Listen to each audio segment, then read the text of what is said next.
How did it feel in that moment? You know, emotional. It was the first time it really, well, I told my staff and my crew, and that was emotional. And I'm glad that before it leaked, I got to tell my staff and my crew from my own words. For nearly 2 decades, she was the woman America invited into its living rooms every single afternoon. She danced. She laughed. She gave away cars and vacations and once crashed the internet with a single photograph. She told the world to be kind, and the world believed her because she seemed to embody every word of it. Warm, generous, funny, safe. The kind of person you genuinely felt better for having spent an hour with. And then, slowly at first and all at once at the end, the curtain came down. And what was behind it looked nothing like what had been presented on stage for 19 years. This is not simply a story about a celebrity's fall from grace. It is a story about what happens when the gap between a public persona and a private reality becomes too wide to hold. It is a story about pain transformed into performance, about survival mistaken for authenticity, and about the moment the audience stopped believing the act. And to understand how it ended, you have to understand where it began. In a childhood that taught her very early to hide, Ellen DeGeneres grew up in a household where feelings were not discussed and illness was treated with prayer rather than medicine. Her family followed a strict religious tradition that prohibited not just alcohol and tobacco, but even basic medical care. When she was a child and something hurt, physically or emotionally, she was not taken to a doctor. She was expected to pray harder. That kind of environment does not teach a child emotional honesty. It teaches a child to mask, to manage, to present a version of themselves that is acceptable to the world outside while keeping the true version locked quietly away. Her parents separated when she was a teenager, and she took on the emotional weight of a child who feels responsible for holding everything together. Her mother remarried, and the family relocated and tried to rebuild. Around this same time, her mother was diagnosed with breast cancer and underwent surgery. Ellen, still a teenager, helped care for her through recovery. And during this same period, already marked by upheaval, already heavy with more than any teenager should carry, she experienced abuse at the hands of her stepfather. She kept it secret for years. When she eventually told her mother, she was not believed. That moment, being seen, speaking the truth, and having it dismissed, left a mark that would take decades to fully surface. She tried college briefly and left after 1 semester. Money was the reason, or at least the most practical reason. After that, she cycled through jobs the way people do when survival is the only plan available. A law office, a clothing retailer, a chain restaurant waiting tables, house painting, bartending. An endless series of temporary arrangements for a person still searching for a permanent direction. And then, in 1980, something happened that broke her open in a way nothing had before. A woman she had been deeply connected to. Her first serious relationship was killed in a car accident at 23 years old. Ellen found out the next morning. She was already struggling financially. She was sleeping on a mattress in a basement apartment infested with fleas. She was grieving a loss that she could not publicly acknowledge because she was not yet out, and the world was not yet ready for her to be. She was alone at rock bottom, and she had nothing left to use as armor. And that is when comedy found her. Not as a choice, exactly. More like a release valve. Lying awake on that mattress, unable to sleep, unable to stop the grief, she began imagining something absurd. What if she could call God directly and ask why this had happened? Why was someone 23 years old, full of life, simply gone? The idea became a bit. The bit became a routine. The routine became the foundation of a career. She walked into a comedy club not long after and told the owner she was a comedian. She had no experience to back the claim.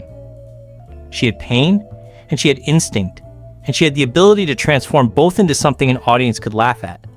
That turned out to be enough. In 1982, she entered a national comedy competition and won.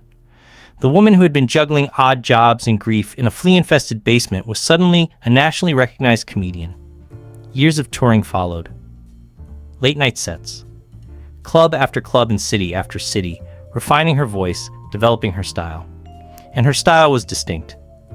In an era when stand-up comedy leaned heavily on edge and provocation, she was doing something entirely different. Observational, clean, warm. She found the humor in ordinary life rather than in shock or controversy. Audiences felt comfortable with her. That comfort was her gift. And it was also, eventually, her trap. In 1986, she appeared on one of the most important stages available to a comedian at the time. a late-night television institution with a legendary host whose approval could make a career overnight. She performed the phone call to God routine. The host loved it. After her set, he invited her to sit on the couch. That gesture, simple on its surface, extraordinary in its rarity, especially for a woman comedian at that time, announced to the industry that this was someone worth paying attention to. Her name became recognizable nationally almost overnight. The early television work that followed was mixed. Sitcom attempts that did not quite land, roles that showed her potential without fully capturing it. But by the early 1990s, something was becoming clear to anyone watching. She was not edgy. She was not provocative. She was approachable and warm and relatable in a way that felt genuinely rare on television. She was safe. And for network television, safe was extremely valuable. Her own sitcom premiered in the spring of 1994 on a major broadcast network.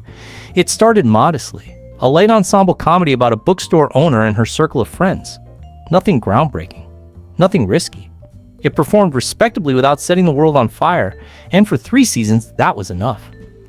Behind the scenes, though, Ellen was carrying something enormous. She was one of the most recognized closeted celebrities in America at a time when being openly gay in Hollywood carried very real career consequences. Rumors had circulated. Nothing had been confirmed. And then, in the spring of 1997, she made a decision that took more courage than most people will ever need in their entire lives. She came out, publicly, at the height of her career. On the cover of a major news magazine, 3 words beside her photograph. Then, 2 weeks later, her television character did the same.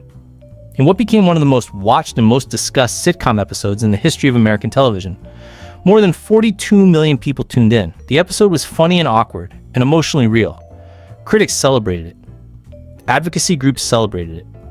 For one night, it looked like a watershed moment. Proof that the cultural landscape was shifting, that America was ready, that stepping into that kind of visibility could be done. It could not. Not yet. The backlash was immediate and severe. Advertisers withdrew. Angry letters arrived by the hundreds. A bomb threat was called into the studio. The network attached content warnings to subsequent episodes and grew increasingly nervous about the direction the show was taking. Ratings dropped. Within a year, the show was canceled. And the industry, which had welcomed her so enthusiastically just years before, went cold. Offers stopped coming. Executives hesitated. The woman who had changed television history found herself effectively pushed out of the industry she had given her career to. It would take years before anyone understood how much that cost her. And it would take nearly 2 decades before the cracks that experience left in her would become visible to the public. If this story is reaching something in you, if the distance between who we present to the world and who we actually are is something you think about, please share this. Because what comes next in Ellen's story is the part that almost nobody was watching for until it was impossible to miss. The comeback, when it came, was built on a foundation of reinvention so complete that most people forgot there had ever been anything to reinvent. A brief return to sitcom format failed quickly, and by the early 2000s, Ellen had made a decision that looked on the surface like a significant step down. Daytime television. A talk show. The kind of format that was already crowded with established giants and was not considered a platform for the kind of career resurrection she needed. The gamble was real. If this did not work, there may not have been another opportunity. In the fall of 2003, the show premiered. The studio was modest. The budget was smaller than her competitors. Expectations were cautious. And then she walked out and started dancing. That dancing, spontaneous seeming, joyful, completely uncomplicated, became the signature of everything that followed. It told the audience exactly who she wanted them to see. Not the controversial figure. Not the person the networks had been afraid of. Just someone happy to be in the room with you, moving to music because life was good and she wanted to share that. The message was simple and it was powerful and it landed immediately. The persona she built in those early years of the show was a masterpiece of careful construction. Generous to the point of spectacle. Giveaways that became legendary, cars and vacations and thousands of dollars in products distributed to audience members who came in hoping just to see a television taping. The message embedded in every gift was the same. She wanted to make your day better. She wanted nothing from you. She was just here to give. The tagline was almost too perfect. Be kind. 2 words. An entire identity. The internet amplified everything. Short, shareable clips from the show spread across platforms in the years before most media companies understood what was happening online. Dancing grandmothers. Surprise reunions. Moments of unexpected generosity that hit you in the chest. Each clip built the brand further. A daytime show became a global phenomenon. An audience that started in the millions grew. The entertainment world welcomed her back fully. Hosting major award ceremonies, receiving the highest civilian honor the United States government can bestow, building a business empire that extended into fashion and real estate and digital content. Her annual earnings were estimated in the tens of millions. Her net worth approached $500 million. The exile was over. The return was total. But here's the thing about a persona built entirely on warmth and generosity and the relentless projection of kindness. It requires maintenance, every day, on camera and off. And the distance between who you are performing and who you actually are does not stay manageable forever. Cracks appear. Small ones first, easy to dismiss or explain away. And then something changes. A shift in the cultural environment, a shift in how audiences consume and evaluate celebrity, a shift in who gets to speak. And the cracks widen faster than anyone can repair them.